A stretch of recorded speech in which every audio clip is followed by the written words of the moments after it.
business and first. Hi, and welcome to the second lesson of this chapter. In this lesson, we'll talk about cross-field validation for diagnosing dirty data.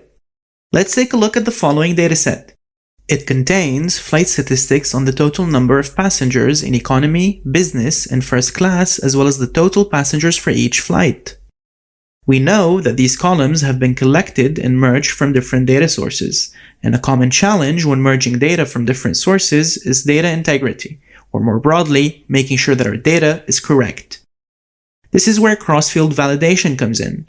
Cross-field validation is the use of multiple fields in your dataset to sanity check the integrity of your data. For example, in our flights dataset, this could be summing economy, business, and first class values and making sure they are equal to the total passengers on the plane. This could be easily done in pandas by first subsetting on the columns to sum, then using the sum method with the axis argument set to 1 to indicate row-wise summing.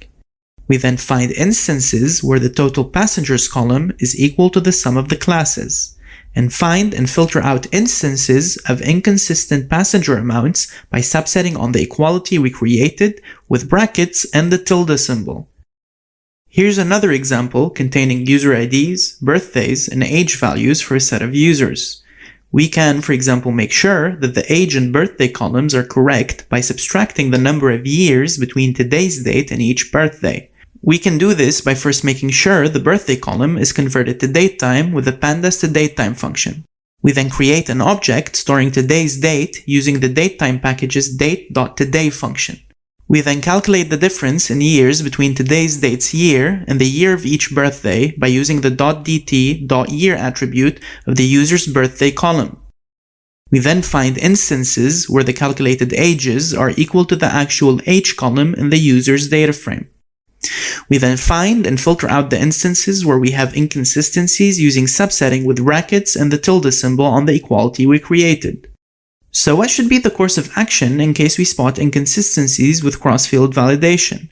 Just like other data cleaning problems, there is no one-size-fits-all solution, as often the best solution requires an in-depth understanding of our dataset. We can decide to either drop inconsistent data, set it to missing and impute it, or apply some rules due to domain knowledge.